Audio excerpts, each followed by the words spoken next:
দাজ্জালকে বেঁধে রাখা হয়েছে সমুদ্রের কোন তীরে এসে অবস্থান করে। একদিন ছেড়ে দেওয়া হবে, গোটা পৃথিবী সে ভ্রমণ করবে। দাজ্জাল মানুষের ঈমানকে লুটে নেবে কেমন করে?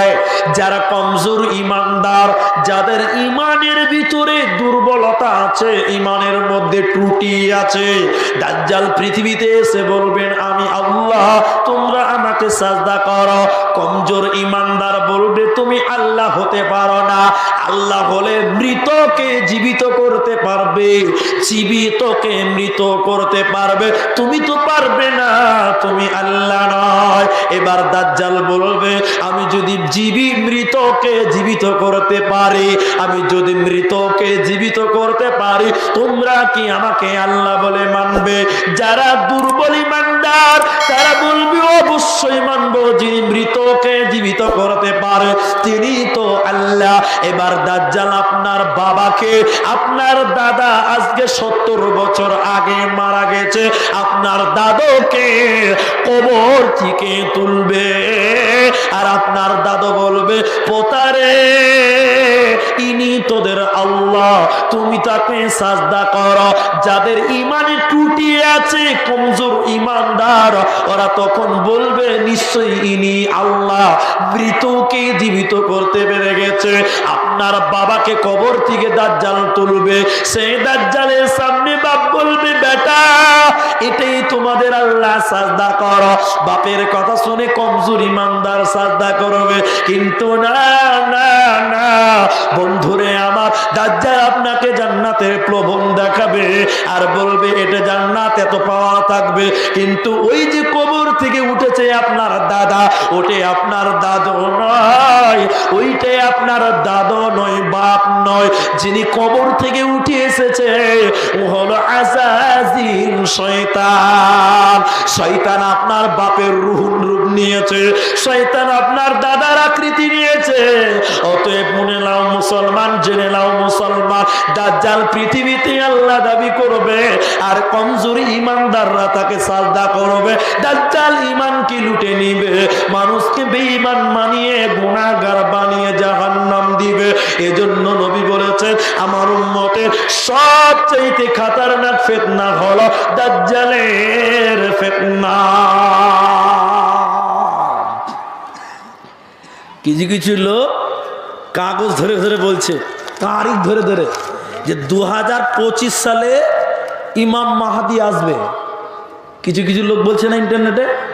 আমার মাঝে মাঝে মনে হয় গাঁজা মনে হয় বেশি খেয়ে নিয়েছিল, এত গাঁজা খেলে হয়। ও তারিখ বেলে দিচ্ছে 2026 সালে ঈসা আলাইহিস সালাম আসবে, ইমাম মাহাদি আসবে। হাজি বেশি মাতাল হলে এই কথা বলতে পারবে, কম না হলে কি পার হলে কি পারে?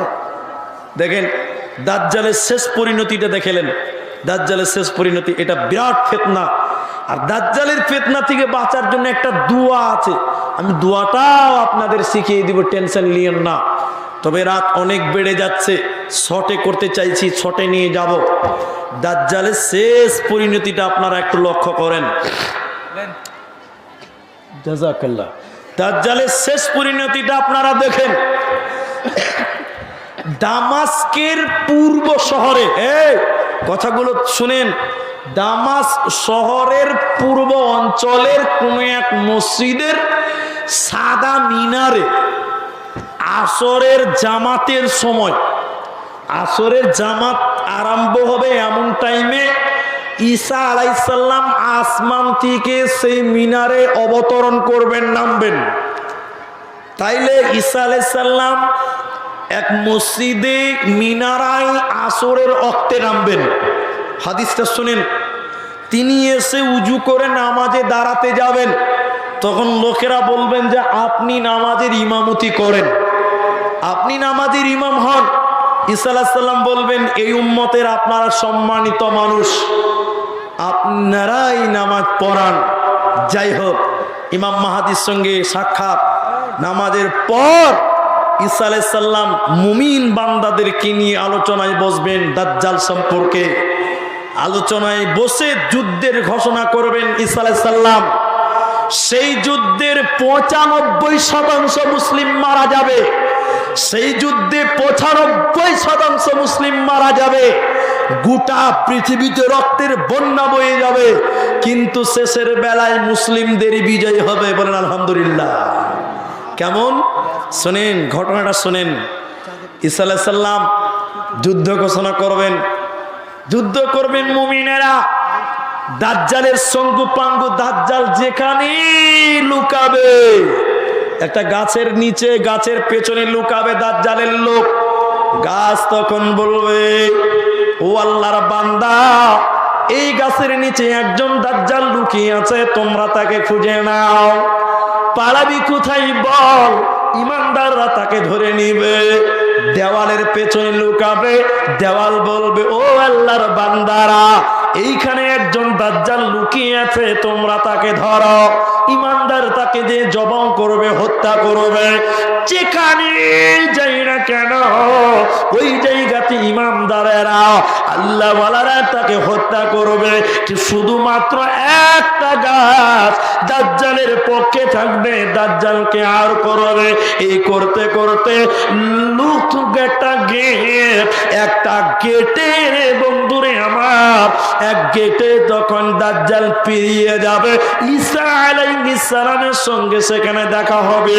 একটা দেশের একটা গেট দিয়ে যখন বেরোতে যাবে দাজ্জাল, ঈসা আলাইহিস সালামের সঙ্গে দেখা হয়ে যাবে।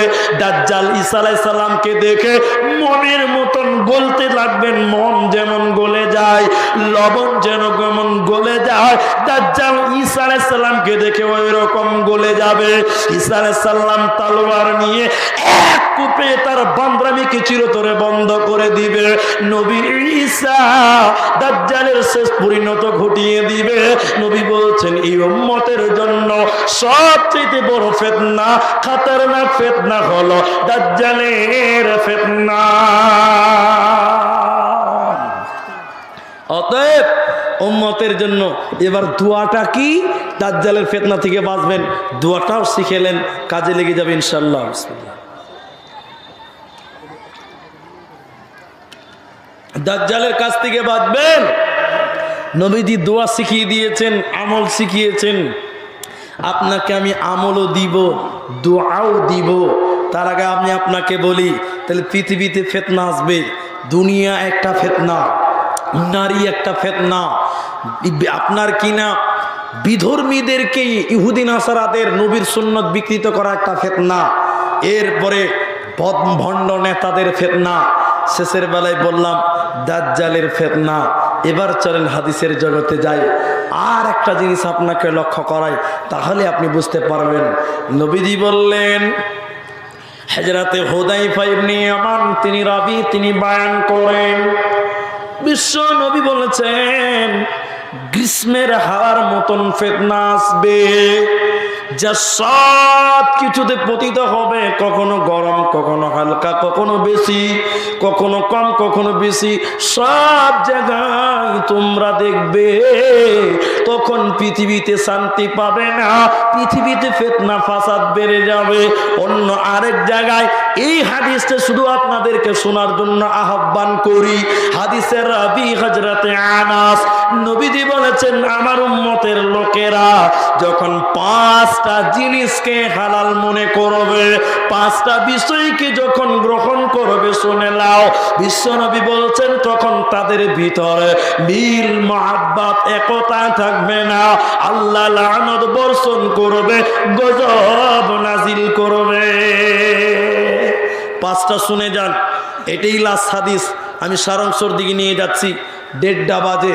আপনাকে হাদিসটা শোনার জন্য আহ্বান করছি জোরালো।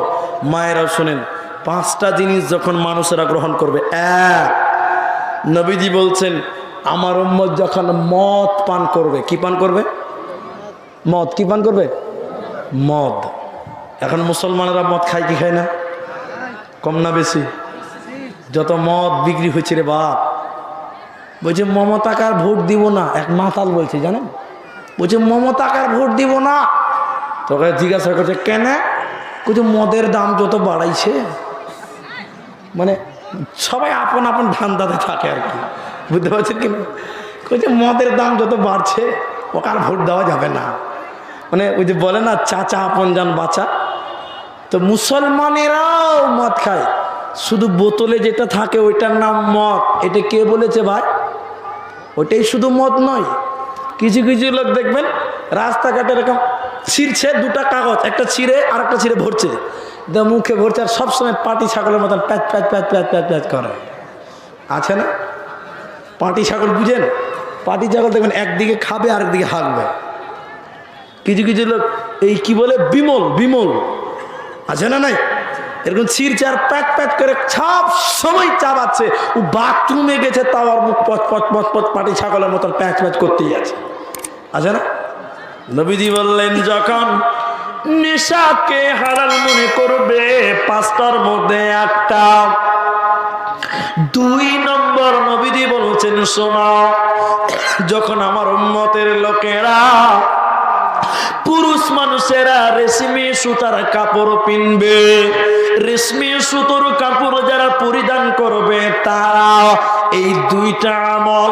3 নম্বর নবীজি বলছেন যখন আমার উম্মতের লোকেরা, উম্মতের পুরুষের দলেরা বিয়ে করবে না, নারীরাও বিয়ে বসবে না, ছেলেরা বিয়ে করবে না আর মেয়েরা বিয়ে বসবে না, ছেলেরা ছেলেদের সঙ্গে মেয়েরা মেয়েদের সঙ্গে যখন মিলন করবে, সহবাস করবে, সেক্স করবে, নবী বলছেন পৃথিবীতে আল্লাহ তখন গজব নাজিল করবে, লানত করবেন, গজব বর্ষণ করবে, পৃথিবীতে আর শান্তি রবে না।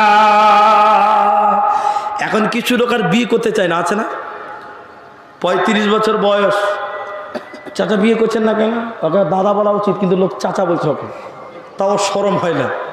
কি বলে না, চাচা বিয়ে করবে না, ওই যে টেট পরীক্ষা দিয়েছি চাকরিটা হোক। জি বিয়ে করবে না। আমি আপনাকে একটা কথা বলি, আর কিছু কিছু ফালতু লোক আছে মনে করে বিয়ে মানে ঝামেলা। এক মুলবি সাহেব মনে করেন আমার সঙ্গেই, মনে করেন আমি একটা টোটোতে যাচ্ছি আর আমার পাশে একটা পুরোহিত, হিন্দুদের পণ্ডিত, অনেকেই বিয়ে করে না, আছে না? সন্ন্যাসী হয়ে ঘুরে বেড়ায় না, বিয়ে শাদী করে না। তো আমার সঙ্গে মনে করেন, আমি আমাকে দিই উদাহরণটা দিই, আমি আছে বন্ধ কর, তো আমার সঙ্গে বসে আছে, এই গাড়িতে চলতে হয়েছে, আপনি কি মুলবি সাহেব? বলে দেখে কি মনে হয়েছে? বলে ওরকমই তো লাগছে। বলে হ্যাঁ তাহলে মুলবি সাহেব। তো কি করেন? এই মাদ্রাসায় থাকি, মসজিদে থাকি, জলসা করি। আচ্ছা আচ্ছা আচ্ছা আচ্ছা, খুব ভালো, আপনাকে দেখে খুব ভালো লাগছে। তো ভালো, তো বিয়ে শাদী করেছেন? তো আমি বলছি ওই কাজ না করলে হয়? বিয়ে যদি না করি তাহলে বক্তা হয়ে কী হবে? হ্যাঁ আচ্ছা আচ্ছা। তখন ওর মুখটা খানিক ছোটো হয়ে গেল বিয়ের কথা শুনে। ছেলে মেয়ে কয়টা? কটা? আবার 4টা। আমি বোঝানোর জন্য বলছি, এটা আমার 4টা ছেলেমেলে নেই, 4টা। আচ্ছা আচ্ছা ঠিক আছে। ওর বলা হলে এবার আমাকে বলতে হবে কিনা? আমাকে জিজ্ঞাসা করতে হবে না কিছু। আমি বলছি যে আপনি বিয়ে করেছেন? ছি ছি ছি ছি, রাম রাম রাম রাম রাম রাম, ওই কাজ কেউ করে? হ্যাঁ, বিয়ে করা মানে অন্যের বেটির বুঝা মাথায় নিয়ে ঘুরে বেড়ায়, ওই কাজ কি করে? রাম রাম রাম রাম রাম রাম করে। হ্যাঁ, বিয়ে করা মানে অন্যের মেয়ের টেনশন মাথায় নিয়ে ঘুরে বেড়া। যেমন আপনি ঘুরে বেড়াচ্ছেন, বিয়ে করেছেন খালি টাকা টাকার জন্য দেশ বিদেশ ঘুরে বেড়াচ্ছেন। আমি বিয়ে করিনি, বিন্দাস মজা করছি, সারাদিন ঘুরে বেড়াচ্ছি, রাতের বেলায় কোনো আশ্রমে রাত কাটিয়ে নিচ্ছি। আমার চেয়ে মজা আর কার আছে? হ্যাঁ, বুঝে আমি মজা করছি। তখন ওকে বলছে শোনেন শোনেন, ওকে বললাম বিয়ে করা মানে অন্যের বেটির বুঝা মাথায় নিয়ে ঘুরে বেড়া, আর বিয়ে না করা মানে মজা করা, মাস্তি করা। বলে হ্যাঁ, আমাকে দেখেন কত মজা। তখন আমি বললাম এই মজাটা যদি আপনার বাবা করতো তাহলে কেমন হতো? সাহেব কি বলছেন? বলে কি আবার বলবো, ঠিকই তো বলছি। কি আপনারা কি বলছেন? ঠিক বলিনি? এবার বলছি বিয়ে করা মানে অন্যের বেটির বুঝা নিয়ে মাথায় নিয়ে ঘুরে বেড়া, আর বিয়ে না করা মানে মজা করা, মাস্তি করা। তো এই মাস্তিটা যদি তোমার বাপ করতো পৃথিবীতে আসতে পারতে? তখন খানিক সোজা হয়েছে যে ঠিকই তো বলছে। হ্যাঁ ঠিকই তো বলছে। আমি এলাম তো আমার বাপের জন্যই তো এলাম। তো আমার বাপ যদি বিয়ে না করতো, আমার মাকে না নিত, তাহলে কী করে হতাম? এতক্ষণ আর সিগন্যাল নেটওয়ার্কটা ধরেছে মাথাতে। মুলবিরা পারে না, এখন কোনো কাজ আছে? সব পারে। জি বন্ধুরে আমার, নবীজি বলছেন বিয়ে করবে না, বিয়ে বসবে না। শুনে নাও 3 নম্বর, তাহলে একটা হলো মদ, 2 নম্বর হলো রেশমি সুতার কাপড়, 3 নম্বর বিয়ে করবে না, বিয়ে বসবে না। 4 নম্বর নবীজি বলছেন আমার উম্মতের লোক যখন সম্মানিত ব্যক্তিদেরকে সম্মানিত করানোর জন্য বাদ্যযন্ত্র দিয়ে আহ্বান করা হবে। আর 5 নম্বর শুনে নাও, যখন আমার উম্মত গান বাজনাকে হালাল মনে করবে। এই পয়েন্টটা আজকের জন্য জরুরি। মুসলমান ছেলেরা সিনেমা দেখে কি দেখে না? এরা কথা বলছে না যে দেখে না, দেখে না? আমি মোবাইল চালাই, আমরা জানি না? আরে পাঠান ছবি, এই যে আমাদের দেশের এক নায়ক শাহরুখ খান, এই পাঠান ছবির হিন্দুরা বিরোধিতা করেছিল, করেনি? কথা বলে না, করেনি? করেছিল। সেই সিনেমা মুক্তি পেয়েছিল, রিলিজ করেছিল, সেই সুখে আনন্দতে মুসলমান ছেলেরা কলকাতাতে কেক কেটে উদ্বোধন করেছে, বলেন নাউজুবিল্লাহ। একজন হিন্দু বুঝতে পারলো এটা ঠিক না, বিরোধীরা বুঝতে পারলো ঠিক নয়, ভুল, কিন্তু আমাদের মুসলমান ভেড়ারা বুঝতে পারলো না যেটা ভুল। এরাই আবার কেক কেটে আনন্দ করছে শাহরুখ খানের পাঠান। বলুন সিনেমা দেখে কি দেখে না? বলেন এবার, দেখে না? এক জায়গাতে জালসাতে বলেছি যে ভাই, আমাকে একজন বলছে পুলিশের সিনেমার হল বন্ধ হয়ে গেল, আলহামদুলিল্লাহ বলেন, কত সুন্দর জামানা। আমি বলছি ইন্নানিল্লাহ। ওই সিনেমার হল বন্ধ হলো তাও ইন্নানিল্লাহ বলবেন? তো আমি বলছি এমনি বন্ধ হয়েছে, খরিদ্দার নাই, এখন পকেটে পকেটে সিনেমার হল। কি বলছেন? হ্যাঁ না বলবেন তো? কেউ হলে যাবে না। নবী 5 নম্বর বললেন যখন আমার উম্মত বাদ্যযন্ত্রকে হালাল মনে করবে, গানকে, ট্রেনে যান, বাসে যান, প্রত্যেকজন ব্যক্তি কানে হেডফোন ভরে রেখেছে। কি রাখেনি? রাখেনি? আপনারা শুনেন, ইনারা হয়তো চেনেন, নাম শুনেছেন। এই যে আপনাদের প্রধান বক্তা আজকের, আমি তো প্রধান নয়, প্রধান বক্তা হলো শেখ বদরুদ্দোজা নদভী হাফিজাহুল্লাহ। ওনার গ্রামে এবার দিয়ে আমার 4 বার যাওয়া হলো জলসা, পর পর। এবার দিয়ে বিশনপুর, ওনার গ্রামের বাড়ি বিশনপুর। তো এই ঘটনাটা অনেক কোথাও বলেছি, এবছর কোথাও বলিনি, গত বছরকার কথা। আমি ভালুকা রোড স্টেশনের নাম শুনেছেন? শুনেননি কেউ? ভালুকা শুনে দেখেছেন? স্টেশনে নেমেছি, ঘটনা শুনেন। টোটো ধরেছি, তখন আমার গাড়ি ছিল না, যাবো নাদবি সাহেবের গ্রামে জলসা। তো টোটো ধরেছি, একটা মেয়ে বাচ্চা কোলে নিয়ে আছে, আরেকজন ড্রাইভারের পাশে আছে, আর আরেকটা ওইখানে গান হচ্ছিল। একজন শাহরুখ খান মার্কা একটা ছেলে ঝিকঝিক করতে করতে টোটোতে এসে বসলো। দেখতে এরকম বাঁদরের মতন চুল কেটেছে, অভিজ্ঞ, প্যাক প্যাক প্যাক প্যাক করে কি চাপাচ্ছে, গলাতে ওই ব্লুটুথ দেওয়া আছে, বুঝতে পারলেন? কানে হেডফোনটা ভরে দিয়েছে। টোটো তখন মাগরিবের পর সন্ধ্যা, বন বলে একটা জায়গা আছে, বন, বন স্টেশন থেকে বেরিয়ে জঙ্গল পুরোটা, ওই জঙ্গলের টোটো যেছে, আর পেছনে একটা বাইক আমাদের ফলো করছিল। এটা কিন্তু আমরা দেখিনি, কেউ লক্ষ্য করিনি। ওই ছেলেটা যে হেডফোন কানে দিয়েছে, ওই হেডফোন দিয়ে মাঝে এরকম করছে, এরকম করছে, খালি এরকম করছে। তা আমি বুঝতে পারছি গান টান হয়তো কিছু শুনছে, বুঝতে পারছেন কিনা, খালি এরকম এরকম করছে। তো পেছনে বাইকওয়ালা আমাদের ফলো করছে, জানি না। যখন জঙ্গলে ঢুকে গেছে, বাইকের হেডলাইটটা বন্ধ করে ঠাপ করে মোবাইলটা নিয়ে চলে গেল। মোবাইলটা নিয়ে খানিক্ষণ পরে দেখছি যে শাহরুখ খান আর এরকম করে না, এরকম করে না। তা আমি কিন্তু দেখিনি যে কি হয়েছে, বুঝতে পারলাম, আমি দেখিনি, মুহূর্তের ব্যাপার। আর সঙ্গে সঙ্গে ভাষা খারাপ করে একটা গাল দিয়েছে, ওটা আমি বলতে পারলাম না। তখন দেখছি শাহরুখ খান আর এরকম করে না। তখন আমি বললাম কি হলো রে? কইছে যে সুরের বাচ্চা মোবাইল নিয়ে চলে আলো। মোবাইল নিল কে রে? যে বাইকওয়ালা নিয়ে চলে আলো। তা আমি ভাবলাম গাইল দিয়েছে, ওর বাইকটা আমাদের টোটোর দিকে ঘেঁষিয়ে লেগেছে। আমি তো জানি যে থাপ করে মোবাইল নিয়ে গিয়ে চলে, আমি জানি না, এই জন্য হয়তো গাইল দিয়েছে। কইছে সুরের বাচ্চা মোবাইল নিয়ে চলে আলো। তখন আমি বললাম কতদিন নিয়েছিলি রে? মানে মুখটা ছোট হয়ে গেছে, চু হয়ে গেছে। বলছে 19,990 টাকা দিয়ে। কত দিয়ে? তো আমি বললাম কদিন হলো? কইছে এই তো 13 দিন আগে মুম্বাই থেকে এলাম, মোবাইলটা নিয়ে এলাম। তো আমার মন খুব খারাপ। তখন আমি বললাম তোর তো মোবাইল গেল তো ব্লুটুথটা হাঁকে দিয়ে দে। তুমি বড় বড় করে দেখছেন, হ্যাঁ, আর কিছু বলছে না। তো শোনেন, গান বাজনা মুসলমানেরাও শুনছে, বাসে যাবেন, প্রত্যেকটা সিটে একটা করে কানে ভরতেছে, আপনা আপনা সবাই ব্যস্ত। কথা বলেন, নবীজির হাদিস তেলে বা শোনেন, যখন আমার উম্মত নেশা পান করবে, রেশমি সুতোর কাপড় পিনবে, বিয়ে করবে না, সম্মানিত ব্যক্তিদেরকে বাদ্যযন্ত্রদের আহ্বান করবে, আর 5 নম্বর যখন গান বাজনাকে হালাল মনে করবে, নবীজি বলছেন পৃথিবীতে শান্তি হবে না, পাবি না, পাবি না। শান্তি নিবে তো এক জায়গায় চলো, হে পৃথিবীর লোক।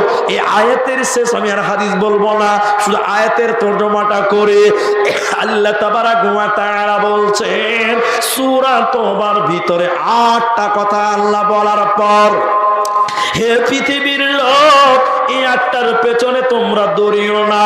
3 জনের সঙ্গে তোমরা প্রেম করো, 3টার সঙ্গে 3টা ব্যাপারে তোমরা প্রেমিক হয়ে যাও, ওদের সঙ্গে প্রেম প্রীতি করো। 3টা কি আল্লাহ বলছেন, আহাব্বা ইলাইকুম মিনাল্লাহ, আল্লাহর মহব্বত, আল্লাহর সঙ্গে প্রেম করো, আল্লাহর সঙ্গে বন্ধুত্ব করো, আল্লাহর প্রেমে জীবন গড়ো, পৃথিবী শান্তির ঠিকানা হয়ে যাবে। তোমার কোনো সমস্যা হবে না, তোমার কোনো প্রবলেম হবে না। আর রাসূলি আর বিশ্ব নবীর সঙ্গে প্রেম করো। আমার নবী যেভাবে বলেছে, আমার নবী যেভাবে করেছে, যেভাবে করতে বলেছেন, ওই রকম করে তোমরা জীবন গড়া। আর 3 নাম্বার, জিহাদিন ফি রাসূলি, আর আল্লাহর রাস্তায় জিহাদ, দ্বীনকে বাঁচানোর জন্য জিহাদকে তোমরা প্রয়োজন মনে করো, ঘৃণা করিও না, মহব্বত করো। এই 3টে জিনিসের সঙ্গে যখন তুমি প্রেম করবে, ভালোবাসা করবে, তাহলে তোমার দুনিয়া সুখের হবে, আনন্দর হয়ে যাবে। আর নাচের পৃথিবীতে তুমি শান্তি পাবে না, সমস্যার সম্মুখীন হবে।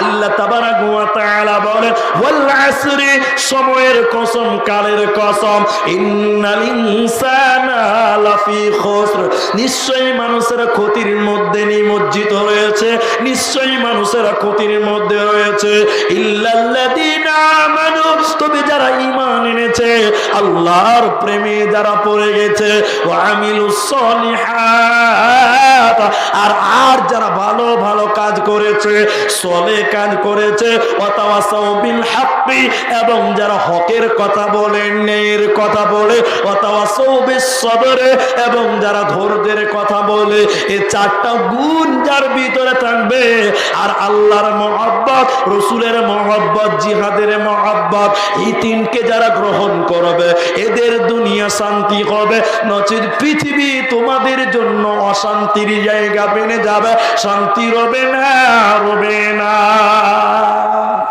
আল্লাহর সঙ্গে প্রেম করবে না, মেয়েদের সঙ্গে প্রেম করছো, 2 দিন পরে দিছে ছ্যাঁকা, খেয়ে যাচ্ছ বাঁকা। আল্লাহর সঙ্গে প্রেম করলে কোনদিন আল্লাহ ধোকা দিবে না, দিবে? কুল্লু মান আলাইহা ফান, যে মেয়েটাকে পছন্দ করো, প্রেম করো যুবক, 2 দিন পরে তুমি কাঁদছো বাড়িতে, কি হয়েছে না, জরিনার সঙ্গে পিরিত চলছিল, বিয়ে হয়ে গেছে, আছে না?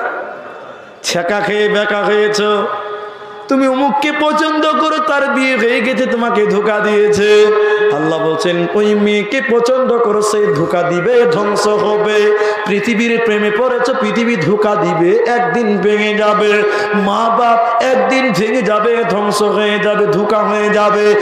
কিন্তু আল্লাহ বলেন কুল্লু মান আলাইহা ফান, সব কিছু একদিন ধ্বংস হয়ে যাবে, সবাই ধোঁকা দিয়ে চলে যাবে, কিন্তু আল্লাহ ধ্বংস হবে না, হবে না। অতএব আল্লাহর সঙ্গে প্রেম করো, আল্লাহর সঙ্গে প্রেম করো, আল্লাহ কোনোদিন ধোঁকা দিবে না। ভাই আপনারা চলে যাচ্ছেন, চলে যাবেন, রুগ্ন না।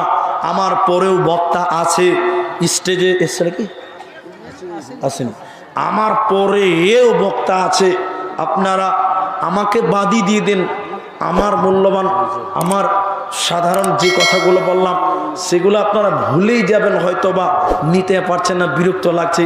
তারপরেও আপনাদেরকে বলছি, আমার পরে যিনি বক্তা আসবেন, অন্তত তার হকটা আদায় করে যান, অন্তত তার হকটা খানিক আদায় করে যান। বিশেষ করে হ্যাঁ, কেউ যাবে না? মাঠ খালি হয়ে গেল। আমি কানা লোক বসে আছি নাকি? আমাকে কানাকে হাইকোর্ট দেখাচ্ছে, বলছে দেখো কোর্টটা কত সুন্দর রং করা আছে। লোক ফাঁকা হয়ে যাচ্ছে, বলছে কেউ যাবে না। আমি এই জন্য অনুরোধ করছি, আপনারা বসেন, আমি তো আছি, আমার টাইম তো এখনো আছে, আপনি বসেন, যায়েন না। কেন বলছি, এক এক করে চলে গেতে গেতে গেতে সবাই চলে যাবেন, তা আমার পরে যে বক্তা আসবে তিনার কাছে কি শুনবেন? কে শুনবে? জি, উনি তো আর কানা নয়, আর আমিও কানা নয়। আপনারা বসেছেন, সর্বশেষ একটা হাদিসের কথা আমি আমার বিষয়ে গুটিয়ে আমি আপনাদেরকে একটা কথাই বারবার বোঝাতে চাইছি। দুনিয়াতে আল্লাহ কেন পাঠিয়েছেন এটা আমি ভুলে গেছি, এটা আপনি ভুলে গেছেন। উদাহরণটা শোনেন, শেষ কথার দিকে হাদিসটা আমি দোয়াটা শিখাবো, দাজ্জাল থেকে বাঁচার দোয়া, যেটা ওয়াদা দিয়েছি। উদাহরণটা শুনলেন আগে। আমার 5 বছরের মেয়েটা, বোঝানোর জন্য বলছি, বা আমার 3 বছরের মেয়ে, ওর বাজার করার বয়স হয়েছে? হয়নি। কিন্তু আমি বক্তা মানুষ, আমার ছেলে নাই, তো আমার স্ত্রী তো বাজারে যাবে না, আমাদের মেয়েরা বাজারে যাবে না। কারণ আমার মেয়েটাকে বলেছে, মা 20টা টাকা দিয়ে বলছে যাও তো সরিষার তেল নিয়ে এসো, রান্না করতে হবে, পেঁয়াজ টিয়াজ সব কাটা হয়ে গেছে। তাতে 3 বছরের মেয়ে বাজার করতে পারবে? ও তেলের বোতল নিয়ে 20 টাকা দিয়ে যেতে যেতে দেখছি ওর পাড়ার ওর সঙ্গীর সাথে সব খেলছে, ও বোতলটা এরকম রেখে দেবো, ও খেলতে লাগলো। ওর মা যে ওকে তেল আনতে পাঠিয়েছে, রান্না করে ভুলে গেছে। খেলতে খেলতে খেলতে খেলতে 3 ঘন্টা, আর আমার স্ত্রী খালি পাইচারা করছে, আল্লাহ কোথায় যে গেছে, বেটিটা রান্না করতে হবে। এরা লোক আমার বেটিকে বলছে, রাবিয়া রে, তো তুই বোতল নিয়ে এখানে আছিস, তুই কখন এসছিস রে? বলছে মা তেল আনতে বলেছিল, ভুলে গেছি। তখন বলেন, আসলে আল্লাহ আমাদেরকে পাঠিয়েছে কেন আমরা ভুলে গেছি দুনিয়াতে? কথা বুঝতে পারেনি মনে হয়? আল্লাহ আমাদের কিসের জন্য পৃথিবীতে পাঠিয়েছে, কেন, এইটাই মনে রাখতে পারিনি, আমরা ভুলে গেছি দুনিয়ার রং তামাশায়। আল্লাহ বলছেন এমনি গজব আসবে, জাহারাল ফাসাদু ফিল বাররি ওয়াল বাহরি বিমা কাসাবাত আইদিন নাস। এমনি নয়, দুনিয়াতে রং তামাশাই তোমাদেরকে কেন পাঠানো হয়েছে ভুলে গেছ। এর জন্য তোমাদের উপরে গজব, তোমাদের উপরে আযাব, তোমাদের উপরে মুসিবত। এমনি নয়, বিমা কাসাবাত আইদিন নাস, মানুষের দুটি কুকর্মের ফল, মানুষের দুটি হাতের কামাই। বিশ্ব নবী বলছেন, ইমাম বুখারী আলাইহি রাহমা আল আদাবুল মুফরাদের 18 নম্বর হাদিসে লিখেছেন, নবীজি বলেছেন, একদিন আবু তুফাইল বিশ্ব নবীর জামাই আলীকে বলছেন, আলী রে তুমি বলো বিশ্ব নবী তোমাকে কি দিয়েছে, কি বলেছে বলো, যা অন্য কাউকে দেয়নি বা বলেনি। আল্লাহ নবীর জামাই আলী বলেছিলেন, আবু তুফাইল শুনে নাও, নবীজি আমাকে কিছু দিয়েছে যা অন্য কাউকে দেয় নাই, নবী আমাকে কিছু বলেছে যা অন্য কাউকে বলেনি, এটা কোনোদিন হয় নাই। তবে শুনে নাও, নবী একটা চিঠি দিয়েছে, ওই চিঠিতে নবীজি 4খানা 3খানা কথা লিখেছেন, আমি সেইটুকু শোনাই। নবীজি বলেছেন, শুনে নাও, আল্লাহ ব্যতীত অন্যের নামে যদি কেউ পশু জবাই করে, আল্লাহ ব্যতীত অন্যের নামে যদি কেউ পশু কোরবানি করে, আল্লাহ তাদের উপরে লানত করেছেন, গজব নাযিল করেছে। 2 নম্বর নবীজি বলেছেন, যে লোকটা বৃদ্ধ কিংবা বৃদ্ধা অবস্থায়, বুড়ি কিংবা বুড়া অবস্থায় তার বাবা মাকে বাড়ি থেকে বের করে দেয়, আল্লাহ তাদের উপরে লানত করেছেন, গজব নাযিল করেছে। 3 নম্বর নবীজি চিঠিতে লিখেছে, আলী তুমি বলে দাও, যারা জমির আইল কাটে, যারা জমির আইল ছেটে ছেটে অন্যের জমি দখল করে, আল্লাহ তাদের উপরে লানত করেছে, গজব নাযিল করেছে, এদের দুনিয়াতে শান্তি হবে না, হবে না। 4 নম্বর চিঠিতে লিখেছেন, নবীজি শোনো, আলী তুমি বলে দাও, যারা বিদআতকে আশ্রয় দেয়, বিদআতকে যারা আশ্রয় দেয় আল্লাহ তাদের উপরে লানত করেছে, গজব নাজিল করেছে। আল্লাহ তাদেরকে দুনিয়াতে শান্তি দিবে না, দুনিয়া শান্তি হবে না, অশান্তির জীবন গড়বে, মনে শান্তি রবে না। হারাম উপার্জন করলে, হারাম উপার্জন হলে শান্তি পাবি না। অতএব মানুষ রে, এই চার এবং আর একটা হারাম, এই পাঁচটা কাজ থেকে পৃথিবী থেকে বিদায় থাকো। এই পাঁচটা কাজকে বিদায় জানিয়ে দাও, পৃথিবীতে শান্তির সংসার হবে, নচেত শান্তি রবে না, রবে না। আপনারা গ্রামে বাস করেন, এদিকে দেখেন, আমি শহরে বাস করি, আমি শহরে বাস করি। সকালবেলা দেখবেন বিশাল পয়সাওয়ালা কোটিপতি লোক এরকম আন্ডার প্যান্ট পরে করে না, করে না? দেখবেন আমি শহরে বাস করি ভাই, সকালবেলা দেখবেন বিশাল পয়সাওয়ালা আন্ডার প্যান্ট পরে দৌড়ছে। কাকা কি হয়েছে কাকা? বলে ভাতিজা 450 সুগার। কত? 450। আন্ডার প্যান্ট পরে লাফাইতে হয়েছে ওকে। কি বলছেন? আর কামাই অনেক আছে, কিন্তু আল্লাহ দুনিয়াতে শান্তি দেয়নি। দিয়েছে? দেয়নি। আল্লাহ নবী বলছেন এই পাঁচটা, এক, অন্যের জমি কাটিও না, মা বাপকে বাড়ি থেকে বের করো না, আল্লাহ ছাড়া অন্য কারণে পশু জবাই করিও না, 5 নম্বর 4 নম্বর বিদআতকে আশ্রয় দিও না, আর 5 নম্বর হচ্ছে হারাম উপার্জন করিও না। পৃথিবী তোমার শান্তির ঠিকানা হবে, পৃথিবীতে তুমি শান্তির জীবন গড়বে। টাকা থাকলেই শান্তি হবে।